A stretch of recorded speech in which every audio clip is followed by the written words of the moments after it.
Nero Wolfe and the Hidden Cipher, a classic noir detective mystery. Chapter 1, The Man Who Spoke in Numbers. I was just settling into the pleasant conviction that the afternoon would end without violence when the doorbell rang. That's the trouble with convictions, they're usually wrong. It was 4:15, which meant Nero Wolfe had exactly 45 minutes before beer, 60 before dinner, and precisely 0 patience for surprises. I was at my desk, feet up, doing what I do best when Wolfe is thinking, nothing that looks like work. Fritz was downstairs orchestrating something that smelled expensive, and from the direction of the plant rooms came the faint, humid breath of Wolfe's orchids, 20,000 of them, give or take a vanity. The bell rang again. Long, insistent. The kind of ring that suggested either desperation or a man who didn't know Wolfe. I went to the door. The man on the stoop was tall, neat, and sweating through a suit that cost more than my monthly rent. Mid-40s, well-fed but nervous, with eyes that kept flicking past me as if the brownstone might lunge. He held a slim leather portfolio tight to his chest like it might run away. "Mr. Goodwin?" he asked. "That's what it says on my tax return. Come in before my employer decides to eat you." That got a smile, thin, grateful, temporary. Inside, he took 2 steps, stopped, and inhaled. "Orchids," he said. "I hoped it would be like this." "Most people hope for a shorter police report," I told him. "Name?" "Leonard Havelock." I took his coat, noted the tremor in his hands, and escorted him into Wolfe's office, where the man himself sat planted in his chair like a monument to intellectual inertia. Wolfe didn't look up. He was reading, glasses perched low, massive fingers delicately turning a page. "Mr. Wolfe," I said, "this is Leonard Havelock. He smells of fear and expensive tailoring." Wolfe raised his eyes. He did not smile. Wolfe never smiles at strangers, he inspects them. "Havelock," Wolfe said, tasting the name. "Be seated." "Mr. Goodwin, beer." That meant Wolfe had decided, at least provisionally, that Havelock was worth the interruption. I fetched the beer, handed it over, and watched Havelock sit on the edge of the red leather chair as if it might bite. Wolfe studied him. "You are afraid," he said calmly. "You are also precise. These qualities are not incompatible, but they are uncomfortable companions." "Explain." Havelock swallowed. He opened the portfolio and removed a stack of papers, letters, envelopes, typed sheets, laid them on Wolfe's desk with care that bordered on reverence. "They're meaningless," he said. "That's the problem." I leaned in. "Numbers. Columns of them. Strings broken by symbols, odd punctuation, an occasional letter where a letter didn't belong." "Looks like my bank statement," I said. "Only more cheerful." Havelock didn't laugh. "They started 6 weeks ago," he said. "No return address. Always the same typeface. Always on Thursdays." "Routine," Wolfe murmured. "A civilized threat." "They aren't threats," Havelock said quickly. "Not exactly.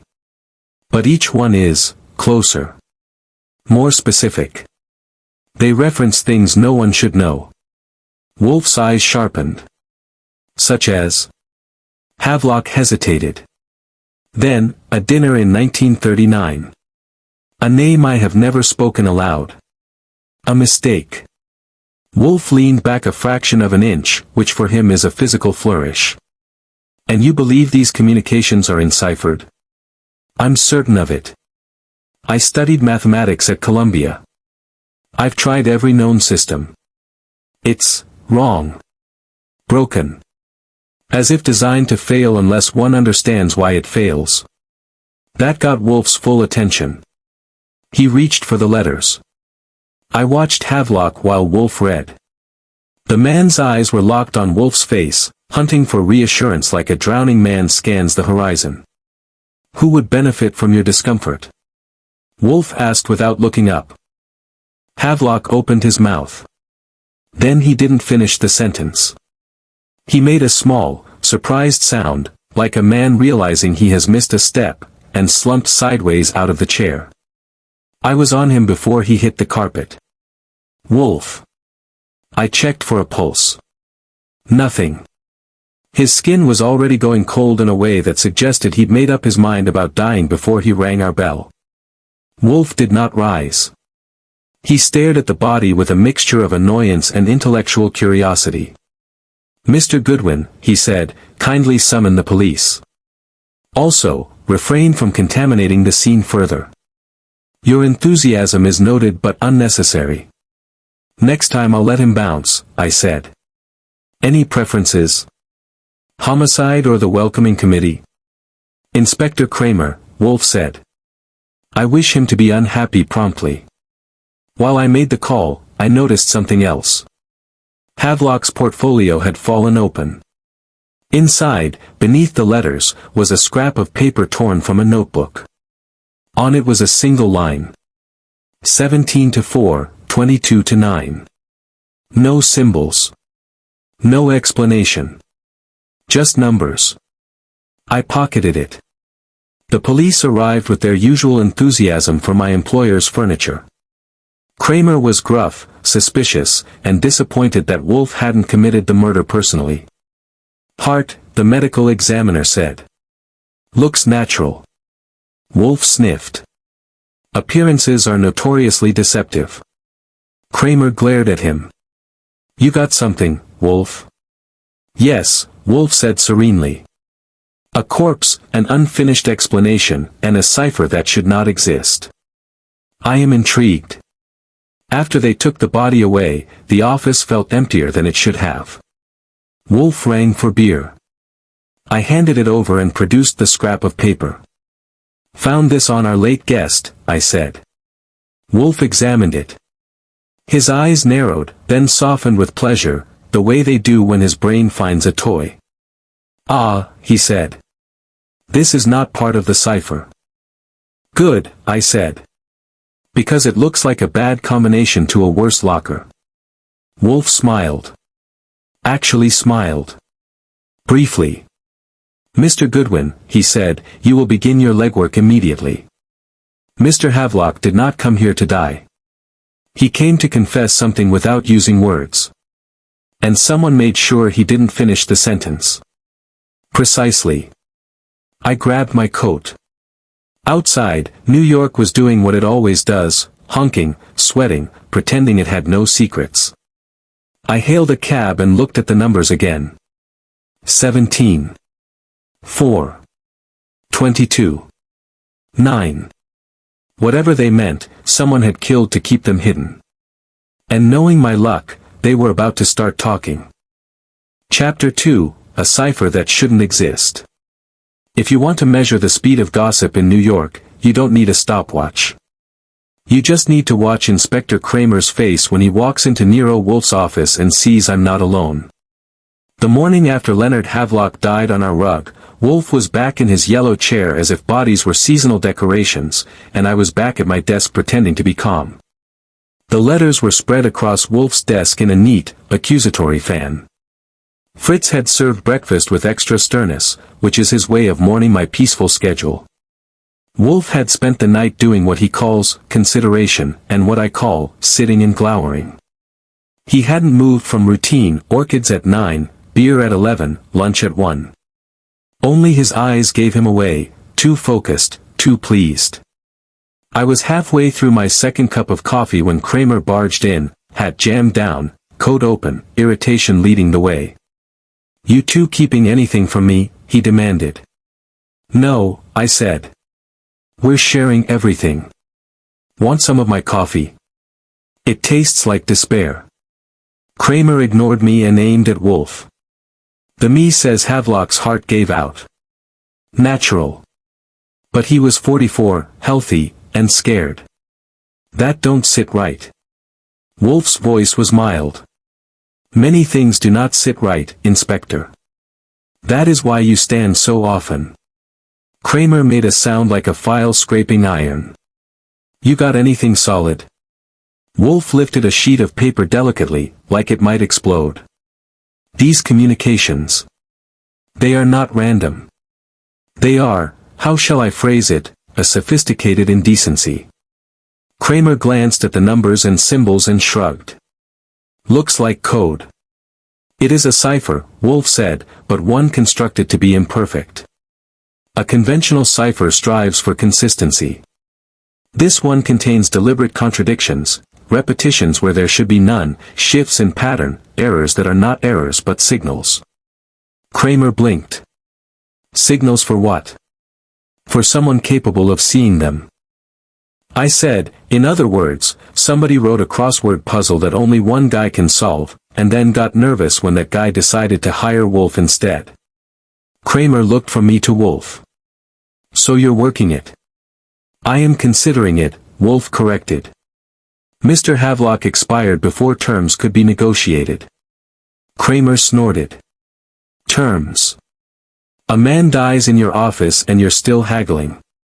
Wolfe's eyes flashed. I do not haggle. I impose. Kramer rumbled a curse and turned to me. Goodwin, you find out who Havelock was mixed up with. Friends, enemies, debts, dames, the whole mess. And if Wolfe's got something, he tells me. Wolfe said, certainly, Inspector. When it is convenient. Kramer left in a cloud of dissatisfaction. The air felt cleaner. Wolfe took a sip of beer. Mr. Goodwin. The numbers you pocketed. I sighed and handed over the scrap, 17 to 4, 22 to 9. Wolfe studied it, then nodded once. Not a safe combination. Likely a key. A key to what? To a book cipher, perhaps. Or an index. We require context. Which is where I come in, I said, grabbing my hat. Fine. I'll go find the context. Any preference on where I start? Havelock's grave. Wolfe's lips twitched. Begin with his life. The dead are rarely helpful. Havelock had lived in a respectable apartment on West End Avenue, respectable enough that the doorman looked at my credentials as if they were a contagious disease.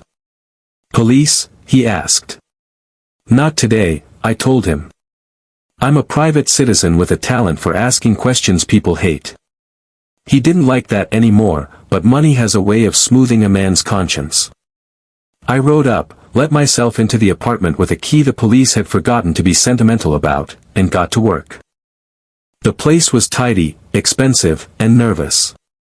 Books everywhere, but arranged for display, not love.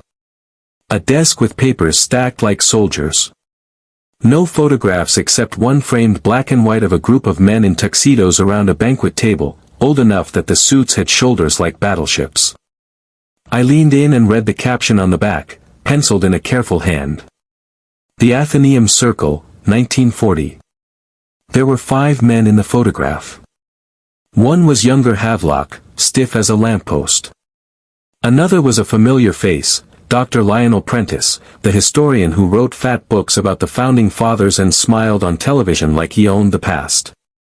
The others I didn't know. A small notebook lay in a drawer. I flipped it open and immediately felt like I'd stepped onto a bridge that might not be there. Names. Dates. Short notations. And, scattered among them, strings of numbers and symbols like the letters on Wolfe's desk. The same cipher. But in the margins were real words, tiny, cramped, as if the writer didn't want them to breathe. Do not trust H. A. Insists on silence. T. Knows. H. T. Initials, cute. People love hiding behind alphabet soup. There was also a recent entry, 2 weeks old. Arf missing. No calls. Too quiet. Arf missing. I copied the names, the initials, and the last note. Then I found something else, a cancelled envelope addressed to Havelock from a law firm downtown, with a typed return label and a date from last month. The firm name rang a bell, Rosen and Vale. Old establishment. The kind of place that keeps secrets the way a banker keeps pen caps. I took the notebook, left the apartment looking as innocent as a choir boy, and went downstairs. Outside, New York had its winter jaw set, cold wind, hard light, taxis sliding like yellow sharks. I ducked into a diner on Broadway, ordered coffee that could have stripped paint, and called Wolfe. He picked up on the second ring, which is practically sprinting for him. "Report," he said. "Havelock kept a notebook," I told him. "Same cipher all over it. There's a photo of a group called the Athenaeum Circle, 1940. Havelock, Dr. Lionel Prentice, and 3 other gentlemen who look like they'd die before they'd loosen a tie. Also, note says, Arf missing. 2 weeks ago." Wolfe was silent a moment. I could picture him, eyes half-lidded, fingers steepled, orchids breathing behind him like a green jury. "Do you have the notebook?" "Yes." "Bring it." "On my way." "And, Archie," Wolfe said, using my first name, which meant he was interested enough to be almost human. "Do not lose it." "Wolfe," I said, "I've lost dates, dignity, and once a sock. I don't lose evidence." Back at the brownstone, Wolfe was already at his desk, waiting like a large, immovable spider. The air smelled of orchids and impending trouble. Fritz drifted in with a tray and muttered something in German that sounded like disapproval of mankind in general. I handed Wolfe the notebook. He flipped through it with a speed that would have surprised you if you'd never watched a man consume information like oxygen. His eyes moved, paused, jumped. Twice his brows lifted, a rare public gesture. "This is valuable," he said. "What's R?" I asked. "And who's missing?" Wolfe tapped the page with one finger. "We shall learn. More importantly, observe these sequences." He pointed. "They resemble the letters, but with variations. The key is in the imperfections." The writer was not merely encoding. He was communicating with someone who understands the flaws. "Which would be you," I said. Wolfe gave me a look. "Flattery is unnecessary." It wasn't flattery. It was an observation with a punchline. Wolfe ignored the punchline. The Athenaeum Circle. An intellectual society, likely. Their correspondence appears to have been conducted in code, perhaps for amusement, perhaps for discretion. Their era was rich with discretion. Blackmail? I suggested. Possibly. Or politics. Or academic theft. Any domain where reputation is currency. I leaned back. So Havelock belonged to a club that played secret agent with footnotes, and now someone's using their old games to scare them to death. Wolfe's eyes narrowed. Not to scare them, Archie. To summon them. The cipher is not merely concealment. It is an invitation, one that only members of that circle, or someone who studied them, could accept. And Havelock accepted it, I said. All the way to our carpet. Wolfe nodded once. You will go to Rosen and Vale. You mean the law firm? Yes. Learn what they sent him and why. And identify the other members of the circle. Begin with Dr. Prentice. I made a face. Television historian. The kind who smiles while he lies. Wolfe's mouth thinned. Then you will enjoy the interview. I stood up. One more thing. Wolfe looked at me. In Havelock's notebook, I said, someone wrote, do not trust H. Havelock's dead. So either he didn't trust himself, which would be a neat trick, or someone else wrote it. And if someone else wrote it, they were close enough to keep a private notebook full of the same cipher. Wolfe's gaze sharpened like a razor catching light.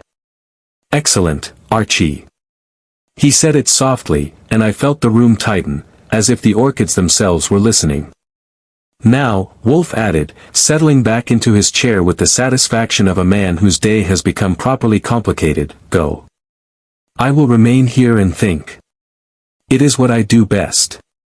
Lucky you, I said. I'll go out into the city and collect lies. As I headed for the door, the phone rang, sharp, urgent, too early in the day to be polite. I paused. Wolfe didn't move.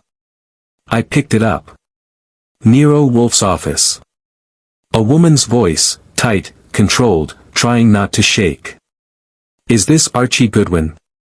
That depends, I said. Are you calling to confess or complain? I'm calling, she said, because someone from the Athenaeum circle is missing. And if you don't find him soon, there won't be anyone left to decode whatever's coming. Then she hung up. I looked at the receiver for a second and felt the city tilt, just slightly, toward trouble. Behind me, Wolfe's voice was calm as a judge. Mr. Goodwin, he said, you will not go to Rosen and Vale first. I turned. What then? Wolfe's eyes were steady, almost pleased. We will begin, he said, with the missing man. Chapter 3, The Dead Don't Write Letters. The thing about a quiet morning in Nero Wolfe's brownstone is that it never lasts.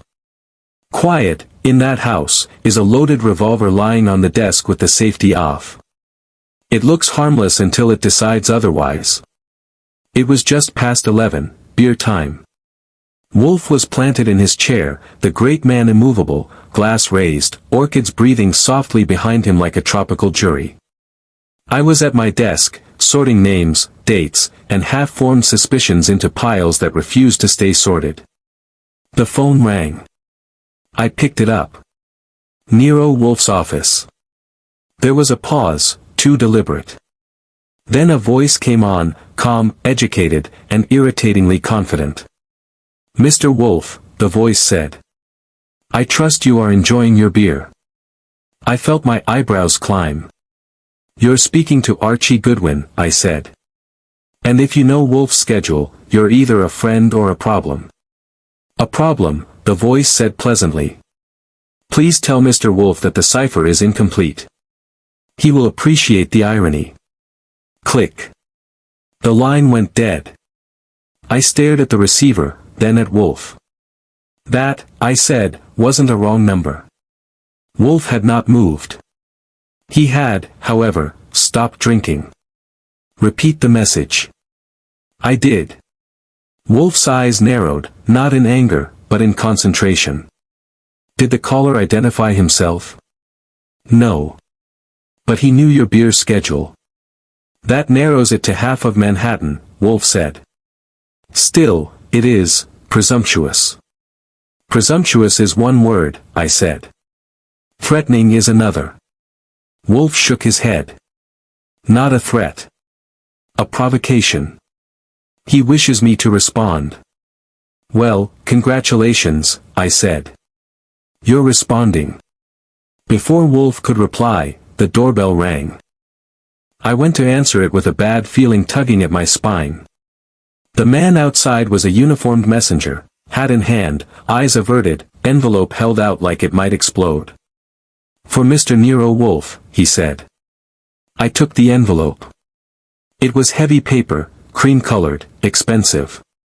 No return address. The typeface on the label made my stomach tighten. Numbers. Inside was a single sheet. More numbers. Symbols. Familiar flaws. Familiar arrogance. And at the bottom, typed neatly. For your consideration. I took it to Wolfe. He read it once. Then again. Slowly.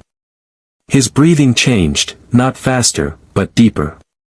This, he said, was composed this morning. How do you know? The errors are adaptive, Wolfe said. The author is refining his method. He has learned from my silence. So the dead man's pen pal just wrote you a love letter, I said. Should I be jealous? Wolfe ignored me. The cipher is a ledger, Archie. Each communication corresponds to an event, a transgression. Havelock's letter was not a threat, it was an indictment. Of what? Wolfe looked at me. Of survival. Before I could ask him to translate that into English, the phone rang again. This time it was Inspector Kramer, and his voice sounded like it had been sandpapered. They found him, Kramer said. Found who? I asked, though I already knew. Roland Tice, Kramer said. You're missing, R. Locked room. Dead. Roland Tice lived in a narrow brownstone off Gramercy Park, the kind of place that tries to look modest and ends up looking guilty instead. By the time we arrived, Wolfe remaining behind, of course, the police had already cordoned off the street. Flashing lights painted the brickwork like a bad conscience. Kramer met me on the stoop. He was alone, he said. Door locked from the inside. Windows shut. No sign of forced entry. Dead as yesterday's news. Cause? Poison, Kramer said. Fast. Clean. The kind that doesn't ask permission. Inside, the room smelled faintly of almonds and old paper. Tice lay on the floor beside a small desk, his face oddly peaceful, as if death had caught him mid-apology. On the desk was a single sheet of paper. Numbers. I didn't touch it. Kramer saw me looking. Yeah. Same junk as your other guy. Not junk, I said. Call it literature. Kramer snorted. Locked room puzzles give me hives, Goodwin. Then you should stay out of mystery novels, I said. Any witnesses? None, Kramer said. Neighbors heard nothing. Building superintendent swears nobody went in or out. Which means someone did, I said. Quietly. Kramer leaned closer. What's Wolfe think? That someone is keeping score, I said. And Roland Tice just lost. Back at the brownstone, Wolfe listened to my report with a stillness that would have unnerved a statue. A locked room, Wolfe said. And a cipher present. Yes. And poison. Yes. Wolfe nodded once. Then the murderer required no access. The victim cooperated. Meaning? Meaning, Wolfe said patiently, that Mr. Tice expected the visitor, or the message. He was not attacked. He was summoned. By guilt, I said. Precisely. Wolfe stood, a rare and alarming event, and crossed to his desk. He spread out the letters, Havelocks, the one mailed to Wolfe, and now the photograph I'd taken of Tice's message. Observe, Wolfe said. The progression. I leaned in. The numbers are changing. Yes. Each letter is a response to the previous one. The cipher is evolving. This is not mass murder. It is correspondence. Then why kill them? Wolfe's eyes were sharp. Because the author is not killing them, Archie. He is allowing them to die. I stared at him. That's comforting. The difference is essential, Wolfe said. The victims are complicit. Each letter reminds them of a past crime. The poison is the punctuation. The phone rang again. This time it was Dr. Lionel Prentice. I assume you're calling to deny everything, I said after he identified himself. I'm calling, Prentice said, voice tight but controlled, because I received a letter this morning. And after hearing about Roland. I think I'm next. I glanced at Wolfe. He gave a small nod. Come to the brownstone, I said. Now. And don't touch anything. Prentice arrived an hour later, pale, immaculate, and furious with fear. He handed over the letter with shaking hands. Wolfe read it. His face was unreadable. You were part of the Athenaeum Circle, Wolfe said. Prentice stiffened. That was decades ago. Decades do not erase consequences, Wolfe said. What did you do? Prentice's jaw clenched. Nothing criminal. Wolfe's voice hardened. You are lying. Prentice exploded. We were scholars. We shared research, drafts, ideas. And stole one, Wolfe said softly. Silence. Prentice sagged. It was an accident, he said. A man threatened to expose us. He fell. I felt the room tilt again. Wolfe leaned back. Mr. Prentice, you will remain here. Prentice looked up sharply. For protection? No, Wolfe said. For observation. After Prentice was shown upstairs, I leaned toward Wolfe. So the cipher is a confession list? Yes. And the killer? Wolfe's eyes flicked to the orchids, then back to me. Is not finished writing. As if on cue, the doorbell rang. Another envelope. This one addressed to me. Inside was a short note, and a line of numbers I hadn't seen before. At the bottom, one sentence. The dead don't write letters. The living do. I looked up at Wolfe. Well, I said, I think we've been invited to reply. Wolfe took a sip of beer, calm as sunrise. And we shall, he said, but only when I understand the grammar. Outside, the city hummed, indifferent and eternal. Inside, the cipher was still talking. And someone was listening very carefully. Chapter 4, The Alphabet of Guilt. If guilt had a smell, Nero Wolfe's office would have needed fumigation. It was late afternoon, the hour when the light coming through the brownstone windows turns honest, too honest for people who've been lying to themselves for 20 years. Wolfe was in his chair, naturally, solid as a courthouse, orchids looming behind him like a green tribunal. I was pacing, which is what I do when the room gets too heavy for furniture. Upstairs, Dr. Lionel Prentice was cooling his heels under Fritz's supervision, no small intimidation tactic. Fritz doesn't threaten, he judges. It's worse. Wolfe tapped the notebook I'd taken from Havelock's apartment. The cipher, he said, is not merely numeric. It is alphabetical in intention. That's comforting, I said. I always enjoy a mystery that needs a library card. Wolfe ignored me. The writer has embedded references, names, initials, within scholarly structures. Page numbers. Footnotes. Marginalia. The kind of places academics trust to remain unread. So the killer is either a scholar or someone who hates them enough to study their habits, I said. Hatred requires intimacy, Wolfe replied. Ignorance is inefficient. The phone rang. I answered. Yes. A woman's voice, controlled, clipped, expensive. Is this Archie Goodwin? Depends. Are you calling to accuse, confess, or request protection? A pause. I suppose, information. Wolfe's eyes lifted. This is Margaret Vale, she said. I understand you're asking questions about the Athenaeum Circle. I mouthed the name to Wolfe.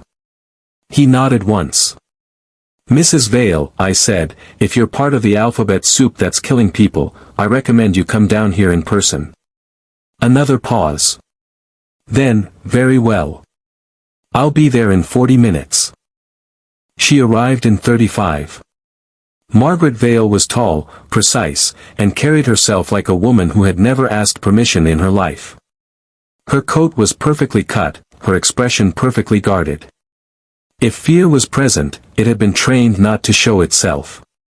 She sat without being asked. You're investigating Leonard Havelock and Roland Tice, she said. And now Lionel Prentice. We prefer to think of it as a conversation with consequences, I said. Wolfe studied her. You were a member of the Athenaeum Circle. Yes, she said. A sponsor. We funded research. And silence, Wolfe said. Her eyes flicked, just once. Wolfe saw it. The cipher, Wolfe continued, contains references to your publishing house. Footnotes that correspond to misprints deliberately introduced in certain editions. Vale's lips tightened. That's absurd. On the contrary, Wolfe said calmly. It is meticulous. I slid one of the cipher letters across the desk. Care to explain why a string of numbers translates to a dedication page in a book your firm printed in 1941? Vale didn't touch the paper. You're assuming guilt. No, I said. We're assuming literacy. She rose. If this is all. Wolfe's voice cut cleanly. Sit down. She did. Slowly. You funded a project, Wolfe said, that was not yours. When its author threatened exposure, the circle intervened. Vale's chin lifted. We protected reputations. By destroying one, Wolfe said. Silence stretched.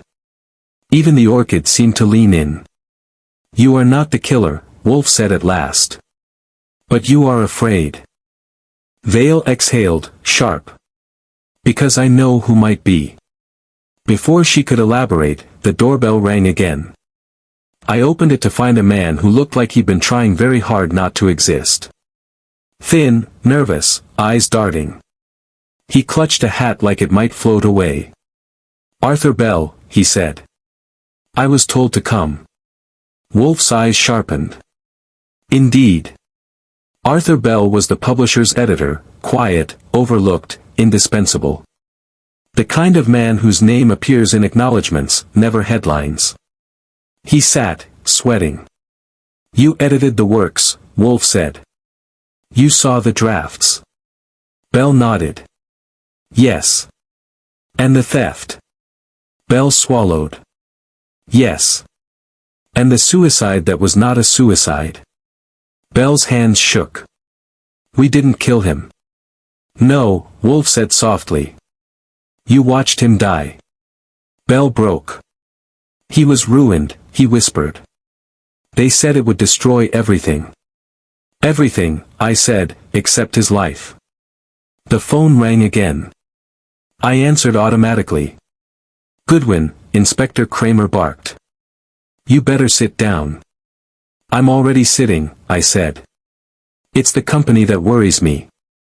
They found another letter, Kramer said. Delivered to a law office. Rosen and Vale. Addressed to someone who hasn't shown up for work in 3 days. Name? I asked. Kramer hesitated. Thomas Hale. I closed my eyes. H. from the notebook. Wolfe spoke before I could. Mr. Goodwin, Mr. Bell will remain here. Mrs. Vale as well. Bell looked up, terrified. For protection. Wolfe's voice was level. For containment. We moved fast. Taxi lights streaked the evening like spilled paint. New York smelled of rain, exhaust, and secrets that refused to stay buried. Thomas Hale's apartment was dark. Too dark. The police forced the door.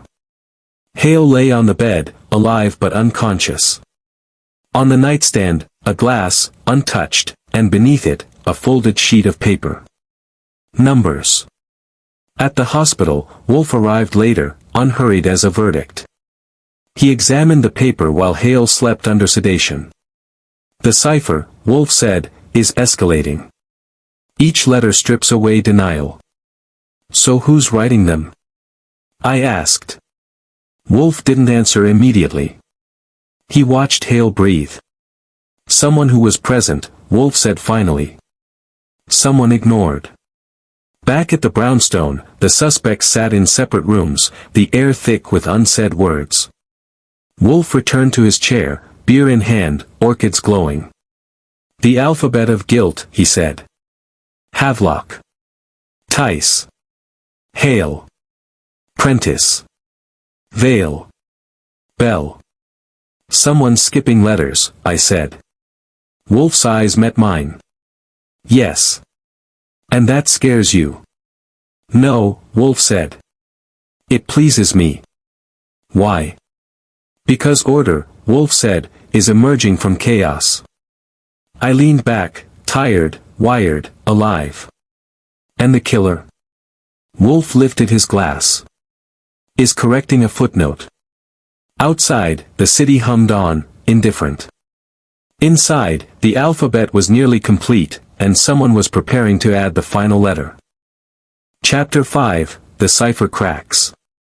The night the cipher finally started talking, it did so politely, like a well-mannered burglar who wipes his feet before stealing your silver.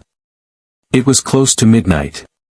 New York outside the brownstone windows was damp, restless, and pretending not to watch us. Inside, the air was thick with orchid perfume and unresolved sin. Wolfe sat in his chair, naturally, massive and immovable, with a sheaf of books stacked beside him like obedient soldiers. I was slouched at my desk, running on coffee and irritation. "You've been staring at those pages for 4 hours," I said. "If they're going to confess, they're doing it shyly." Wolfe did not look up. "Impatience is not an investigative tool, Archie. It is when it keeps me awake." He turned a page. "The cipher is not numeric alone. That was the deception. Numbers are merely the addresses." "Addresses to what?" I asked. "Words," Wolfe said. "And omissions. That got my attention." "You mean misprints?" "Precisely. Deliberate typographical errors. A misplaced comma. A transposed letter. Errors that recur across different editions published by different houses, unless coordinated." I leaned forward. "So the numbers point to books, pages, lines, and the errors spell something." "Yes. And all those books," I said slowly, "were edited, funded, or circulated by members of the Athenaeum Circle." Wolfe's mouth curved, not quite a smile, but close enough to make me nervous. "You perceive the elegance." "Don't say elegance," I said. "It encourages people." Wolfe ignored that. He reached for one of the books, a thick academic tome with a title that could cure insomnia. He opened it to a dog-eared page and pointed. "Observe," he said. "Page 214. Line 7. The word principle is misspelled as principle." "That happens," I said. "In 5 different editions," Wolfe replied, "by 3 different publishers, over 12 years. Coincidence is an insult to intelligence." "So each error is intentional," I said. "And together they spell." "A narrative," Wolfe said. "Fragmented. Distributed. Hidden in plain sight." The phone rang. I answered. "Goodwin." Inspector Kramer's voice came through, tired and sharp. "We've got movement." "Who's dancing?" "Arthur Bell," Kramer said. "Your quiet editor. He cleared his apartment an hour ago. Bank accounts drained. Passport flagged." I looked at Wolfe. "Bell's running." Wolfe nodded. "Predictable. Guilt often mistakes motion for escape." "Where is he headed?" I asked. "Penn Station," Kramer said. "We think." A cab was spotted. I grabbed my coat. "I'll head him off." "No," Wolfe said calmly. I froze. "What do you mean, no?" "Mr. Bell is not our murderer," Wolfe said. "He is merely frightened." "Frightened enough to bolt," I said. "Yes," Wolfe said. "And to make a mistake." Kramer cut in. "You saying let him go?" "I am saying," Wolfe replied, "that Mr. Bell's panic will be more instructive than his detention." Kramer muttered something unprintable and hung up. I stared at Wolfe. "You want Bell loose?" "I want him observed," Wolfe said. "The cipher is complete enough now to tell us why." "Why what?" "Why someone waited 20 years. Wolfe rose, again, which meant the universe was definitely off balance, and crossed to his desk. He laid out a final sequence of papers, cipher letters, notebook pages, photocopied book excerpts with circled errors. "This," Wolfe said, tapping the arrangement, "describes an event." I leaned in. "A murder." "A death," Wolfe corrected. "Officially ruled a suicide." My stomach tightened. "Who?" Wolfe's finger traced a line of numbers. "A young scholar. Brilliant. Unpublished. His work was appropriated by the Athenaeum Circle, refined, and released under other names. And when he threatened to expose them, I said, he died." "Yes." "How?" Poison, Wolfe said. Administered slowly. Plausibly self-inflicted. And covered up. Efficiently. I leaned back. So the cipher is a confession written in footnotes. Indeed. The doorbell rang, sharp, urgent. I answered it to find Mrs. Vale, coat askew, eyes blazing. Arthur Bell has called me, she said. He's hysterical. He says the cipher names him next. Wolfe's voice was calm. Mr. Bell is not next. Then who is? Vale demanded. Wolfe met her gaze. That depends on whether the author is finished. The phone rang again. This time it was the police dispatcher. Arthur Bell has been detained, the voice said. Unrelated charge. Traffic stop. Outstanding warrant for tax irregularities. I let out a breath. Bell's in custody. Wolfe nodded. As expected. Vale sank into a chair. Then it's over. No, Wolfe said. It is clarified. I felt it then, the shift. The moment when confusion gives way to pattern. Wolfe, I said slowly, the cipher isn't just naming guilt. It's ordering it. Yes. Havelock first, I said. Then Tice. Then Hale. Bell panics. Prentice hides. Vale confronts. Yes. And the author, I stopped. Wolfe's eyes were steady. Is the only one who never appears directly. Silence stretched. Someone close, I said. Someone who watched all of them. Wolfe sat back in his chair, satisfied. Someone who corrected their errors. Outside, a taxi horn blared. Somewhere, a diner stayed open too late. New York kept breathing. Inside, the cipher lay cracked, not solved, but understood. I rubbed my eyes. So what now? Wolfe lifted his beer. Now we wait. For what? For the final communication, Wolfe said. The author has invested too much effort to stop at explanation. And the next target? Wolfe's gaze drifted to the orchids, then back to me. Will not be who you expect. I stood, stretching. I hate it when you say that. Yes, Wolfe said mildly. So do murderers. The phone rang once more. I answered. A quiet voice said, Mr. Goodwin. The cipher is finished. I felt a chill. Then why are you calling? I asked. A pause. Then. Because, the voice said, there is one last error to correct. Click. I looked at Wolfe. Well, I said, that sounds personal. Wolfe nodded, untroubled. Indeed. Outside, the city shifted its weight, unaware that a 20-year-old lie had finally cracked, and was about to bleed. And somewhere in New York, the author of the Hidden Cipher was preparing the final footnote. Chapter 6, The Killer Who Waited. If patience were a crime, Nero Wolfe would have been doing life without parole. As it was, he sat in his chair the next morning like a judge who had already written the verdict and was waiting for the court to catch up. The orchids were freshened, the beer was punctual, and Fritz moved through the house with the stiff dignity of a man who knew something unpleasant was about to interrupt dinner. Outside, New York wore its grayest face, rain-slicked sidewalks, taxis hissing like annoyed cats, and people hurrying as if guilt were contagious. I was not hurrying. I was pacing. You're certain, I said for the third time, that the killer has been under our noses? Wolfe lifted his eyes an inch. Certainty is a strong word. I prefer inevitability. That's worse, I said. I can dodge uncertainty. Inevitability usually trips me. Wolfe ignored that. The cipher is complete. Its author has revealed not only the crime, but the architecture of his revenge. Or her, I said. Indeed, Wolfe allowed. The author waited.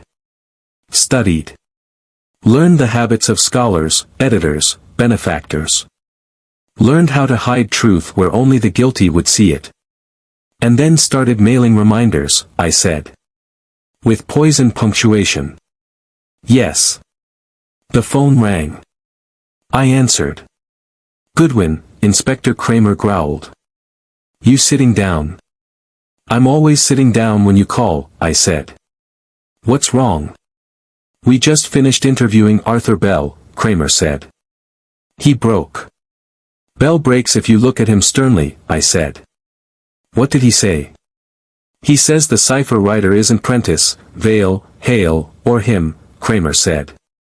He says it's someone who never signed a paper. Never took credit. Someone they all ignored. I closed my eyes and looked at Wolfe. Wolfe nodded once. Kramer continued. Bell says there was another member of the Athenaeum Circle. Not officially. An assistant. A researcher. I said nothing. You already know, Kramer said. Yes, I replied. We do. After I hung up, the room felt smaller, like the walls had leaned in to listen. The quiet one, I said. The one who never needed defending. Wolfe folded his hands. The one who loved the dead scholar. I exhaled. You said hatred requires intimacy. And love, Wolfe said softly, requires patience. We had the name now. Eleanor Marsh. Research assistant. Archivist. Invisible. She prepared bibliographies, checked citations, corrected proofs. She'd also loved the man whose work the Circle stole, and watched as his career was dismantled footnote by footnote. He killed himself, I said. No, Wolfe replied. He was helped. And she waited, I said. 20 years. Yes. She watched them prosper. Yes. And then decided to write the truth in a language only they could read. Wolfe lifted his beer. An elegant revenge. I grabbed my coat. Where is she? Where she has always been, Wolfe said. Near the books. The New York Public Library has a smell, dust, paper, ambition, and despair. Eleanor Marsh worked in a back office that looked like it had never been rearranged since the war. When I found her, she was at her desk, typing with calm precision. She looked up and smiled. Mr. Goodwin, she said. I was wondering when you'd come. That's when you know the day's gone bad. You've been busy, I said. Yes, she agreed. So have you. You knew Havelock would come to Wolfe, I said. Of course, she said. Wolfe understands patterns. Leonard trusted patterns. And you knew Wolfe would decode the cipher, I said. She nodded. That was the point. You killed them, I said. She didn't flinch. No, she said. I reminded them. That reminder came with poison, I said. They chose the method, she said calmly. I chose the timing. I felt a chill. You poisoned Hale. No, she said. I stopped him from poisoning himself too late. You waited 20 years, I said. Yes. Why now? Because, she said, their footnotes were about to become biographies. I leaned closer. You're not finished. She smiled sadly. No. Back at the brownstone, Wolfe listened to my report without comment. When I finished, he said only one thing. She will come here. Why? I asked. To conclude, Wolfe said. That night, the city glowed wet and restless. Eleanor Marsh arrived at 8 on the dot, carrying a small envelope. She handed it to Wolfe. The final cipher, she said. You've earned it. Wolfe examined it. You intend to end this yourself. She nodded. There is one final correction. And then? I asked. Then silence, she said. Wolfe looked at her steadily. Guilt is not absolution. No, she said. But truth is. She rose to leave. Wolfe spoke. Miss Marsh. She paused. You are not a murderer, Wolfe said. You are an editor. She smiled, just once. Someone had to correct the record. After she left, I let out a breath I hadn't realized I'd been holding. So, I said, we stop her tomorrow. Wolfe lifted his beer. No, Archie. No. We let her finish, Wolfe said. Then we show her why she is wrong. Outside, a siren wailed. Somewhere, a diner closed too late.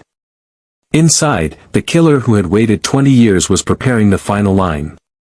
And Nero Wolfe was ready to read it aloud. Chapter 7, The Final Cipher. If there's one thing Nero Wolfe enjoys more than being right, it's being right in a room full of people who know they're wrong. By 8 o'clock that evening, his office was arranged like a polite ambush. Chairs placed just so. Desk cleared except for a neat stack of papers. Orchids glowing behind Wolfe like a jury that had already reached a verdict but was willing to listen for sport. I stood by the side table, notebook in hand, doing what I always do before a Wolfe confrontation, counting exits and regretting I hadn't eaten. Outside, New York was slick with rain, taxis hissing past like yellow punctuation marks. Inside, the air smelled of orchids, beer, and overdue truth. They arrived one by one. Margaret Vale first, tight-lipped, composed, eyes sharp enough to cut glass. Dr. Lionel Prentice followed, pale and sweating in a way television cameras never captured.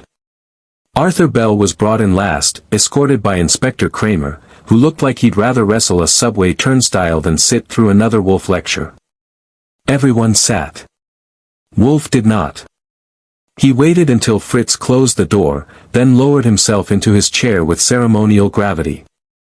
Ladies and gentlemen, Wolfe said, thank you for accepting my invitation. I assure you, your attendance is prudent. Bell swallowed. Prentice stared at the carpet. Vale met Wolfe's gaze and did not blink. Kramer cleared his throat. All right, Wolfe. You called this circus. Let's hear the trick. Wolfe inclined his head. Very well. He lifted the top sheet from the stack and held it up, not for them, but for the idea of them. The cipher, Wolfe said, was never intended to conceal information from the world. It was designed to reveal information to a very small audience. Us, Vale said. Precisely, Wolfe replied. The Athenaeum Circle. Prentice shifted. That was decades ago. Yes, Wolfe said calmly. Time is not an eraser. It is a filing system. I leaned against the desk, watching faces. Guilt has tells, just like poker. Bell's hands shook. Prentice's jaw tightened. Vale stayed still, which was its own confession. The cipher, Wolfe continued, is built on bibliographic arrogance. You assumed that footnotes would never be read closely, that typographical errors would be dismissed as accidents, that scholarship itself could be weaponized and forgotten. Kramer snorted. You saying all this killed 2 men? Wolfe turned his gaze to him. No, Inspector. I am saying it reminded them. Prentice burst out, we didn't murder anyone. Wolfe raised a finger. Prentice fell silent. Leonard Havelock, Wolfe said, died of fear. Roland Tice died of knowledge. Thomas Hale nearly died of anticipation. Each was confronted with a truth they had buried, one they believed safely interred beneath time and prestige. Bell whispered, it was an accident. Wolfe's eyes cut to him. An accident is a misprint. This was plagiarism with a corpse. Silence dropped like a dropped book. Wolfe gestured to me. I handed him a final sheet, the last cipher Eleanor Marsh had given him, sealed and ominously quiet. This, Wolfe said, is the culmination. Vale leaned forward. What does it say? Wolfe did not answer immediately. Instead, he reached for his beer, took a measured sip, and let the moment stretch until nerves started to fray. Then he said, "It names the next subject." Kramer straightened. "You mean the next victim?" "No," Wolfe corrected. "The next annotation." Bell looked up sharply. "Who?" Wolfe's eyes moved across the room, slow, deliberate, stopping just short of lingering anywhere too long. "It is addressed," Wolfe said, "to the author." A murmur rippled through the room. "That's impossible," Prentice said. "The author isn't here." Wolfe's gaze settled, this time fully, on the empty chair near the door. "On the contrary," Wolfe said. "The author has been present throughout, observing, correcting, waiting." I felt the shift then. The way air changes before a storm. Vale spoke carefully. "You're suggesting the killer intended to, what? Confess?" "No," Wolfe said. "Conclude." Kramer frowned. "You got proof?" Wolfe tapped the final cipher. The numbers resolved to a single reference, an obscure journal, unpublished, circulated only among assistants and editors. The encoded text is not accusatory. It is valedictory. "Meaning?" I asked. Wolfe looked at me. "Meaning the author believes the final correction is personal." Bell's voice shook. "You mean suicide?" Wolfe did not contradict him. Prentice lurched to his feet. "This is madness." "Yes," Wolfe agreed. "But it is orderly madness." Kramer stood. "All right, that's enough. Whoever this person is, we find them now." Wolfe shook his head. "No, Inspector." Kramer glared. "No. The author will not flee," Wolfe said. "Flight contradicts the grammar of the cipher." "Then what?" Kramer demanded. Wolfe's voice softened, dangerously. "Then the author will come here." As if summoned by punctuation, the doorbell rang. Every head turned. I moved first, opened the door, and stepped aside. Eleanor Marsh stood there, calm, composed, carrying no bag, no weapon, no visible fear. "Good evening," she said. No one spoke. She entered, closed the door behind her, and took the empty chair. Wolfe regarded her with professional interest. "You have written a meticulous record," Wolfe said. "But you have misunderstood one principle." She met his gaze. "Which is?" "That correction is not justice," Wolfe said. "It is merely accuracy." Her lips curved faintly. "Accuracy matters." "Yes," Wolfe agreed. "But so does proportion." Kramer stepped forward. "Miss Marsh, you're under." Wolfe raised a hand. Kramer stopped, scowling. "Inspector," Wolfe said, "we are not finished." Eleanor folded her hands. "You decoded it all," she said to Wolfe. "Even the last part?" "Yes." "And you know what it means?" "I do." She nodded once. "Then you understand why this must end." Wolfe leaned back, orchids glowing behind him like a living footnote. "I understand," he said. "But you are mistaken about how it ends." The room held its breath. Outside, a taxi horn blared. Somewhere, a diner poured its last cup of coffee. Inside, the final cipher waited, decoded but not yet answered. And Nero Wolfe, immovable as fate, was about to do what he did best. Correct the conclusion. Chapter 8, Silence Decoded. There are only two kinds of silences in Nero Wolfe's office. One is comfortable, the kind that comes from orchids breathing, beer settling, and Fritz downstairs building dinner like a cathedral. The other kind is the silence you get when the truth finally walks into the room and sits down without taking off its coat. Eleanor Marsh sat in the chair by the door, hands folded, posture calm, expression composed enough to be insulting.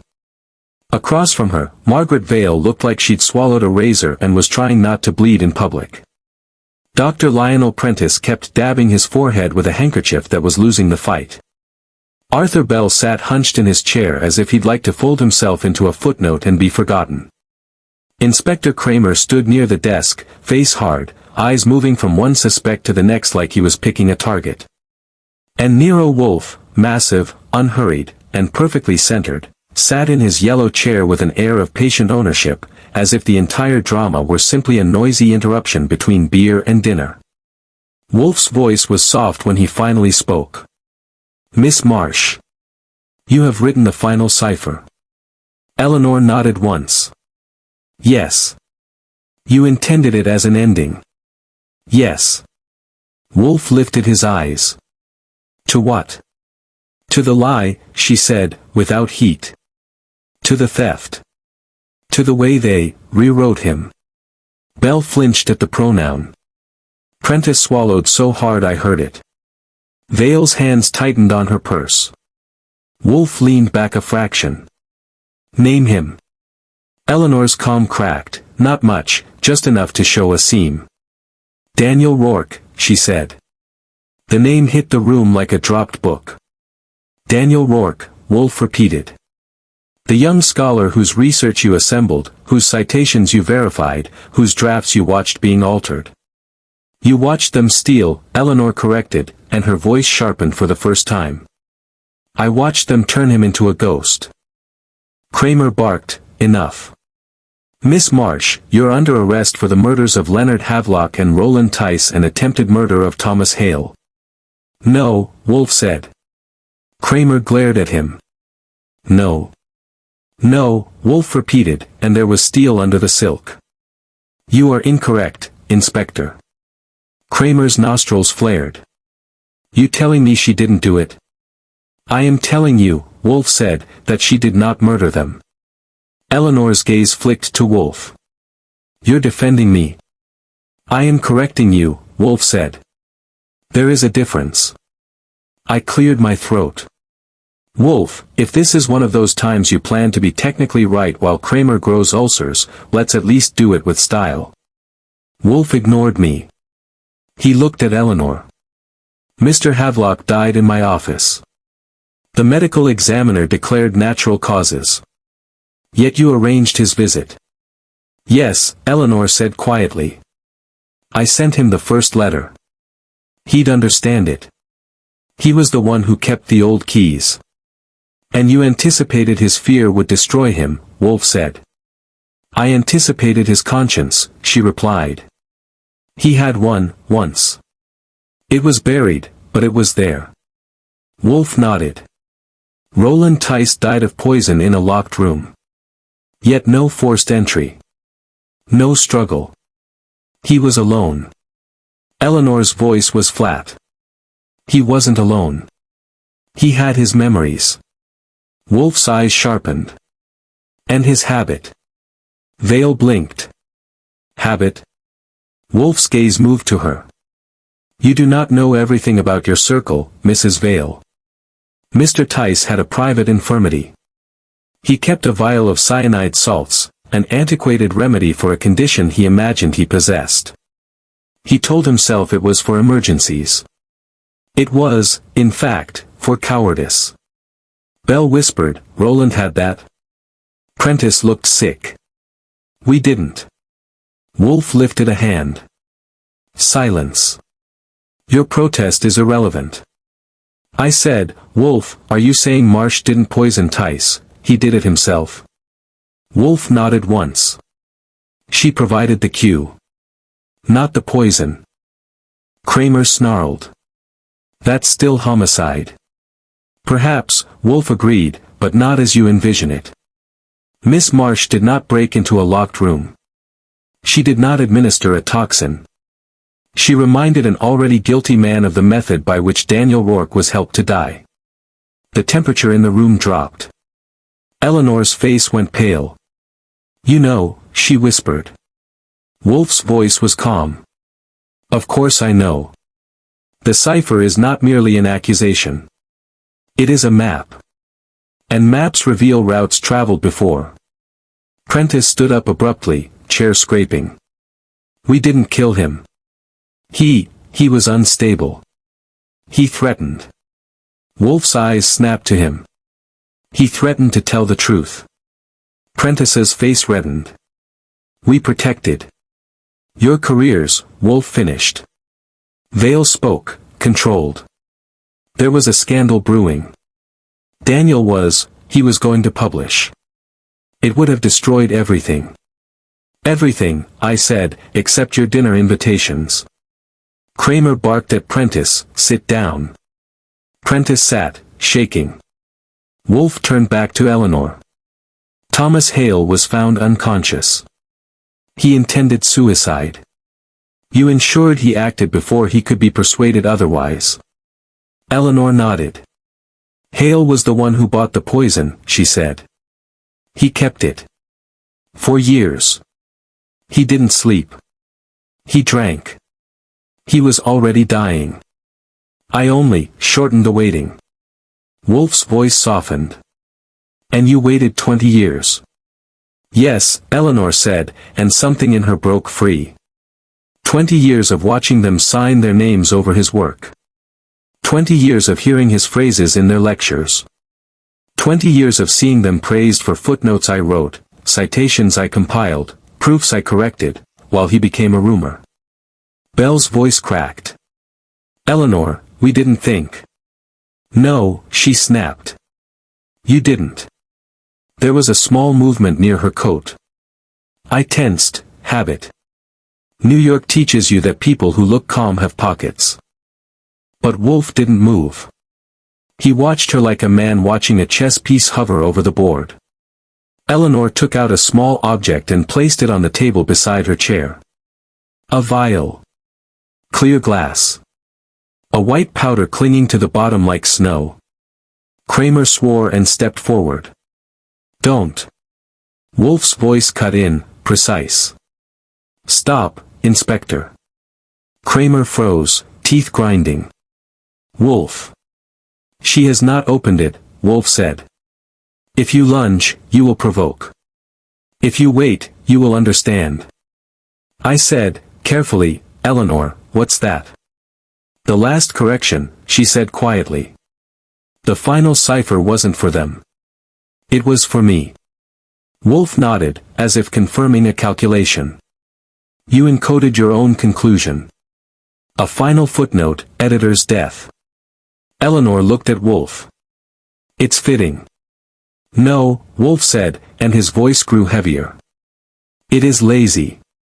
Her eyes flashed. Lazy? Wolfe's gaze was steady, unforgiving. You have devoted 20 years to precision, to patience, to constructing a record that forced the guilty to confront themselves. And now you intend to end it with melodrama. That is not fitting. It is an indulgence. Eleanor's mouth tightened. You don't understand. Wolfe's voice lowered. I understand more than you think. You loved Daniel Rourke. Her composure cracked fully then, just for a second. Yes. And you believe your devotion entitles you to join him, Wolfe said. Eleanor's eyes filled, but her jaw stayed firm. He died alone. Wolfe leaned forward, slightly. In Wolfe terms, it was practically a sprint. Miss Marsh, he said, Daniel Rourke did not die alone.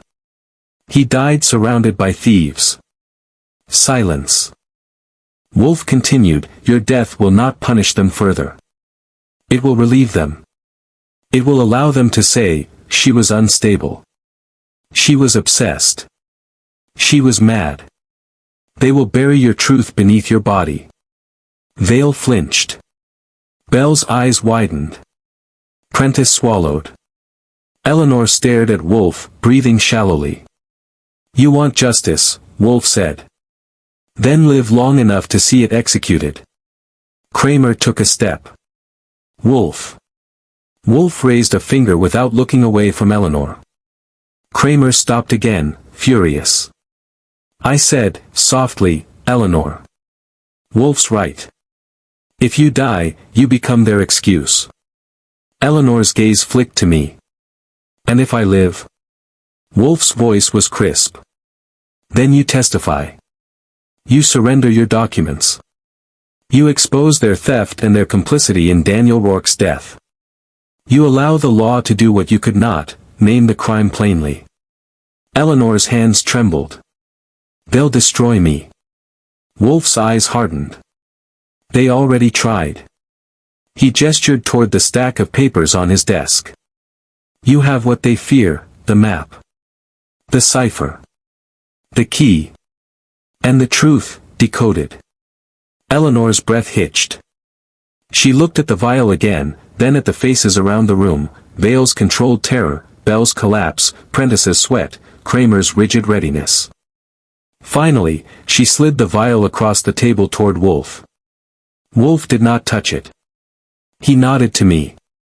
I took it, carefully, and handed it to Kramer. Kramer's face twisted, but he took it like it was evidence and victory and a headache all in one. All right, he growled.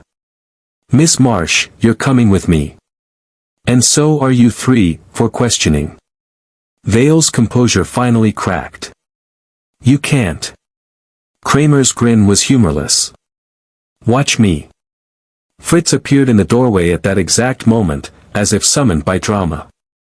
Herr Wolfe, he said calmly, dinner. Wolfe didn't look away from Eleanor as Kramer led her out. In 10 minutes, Fritz. Ja, Fritz said. He glanced at me, expression saying, people always interrupt dinner. This is why I cook.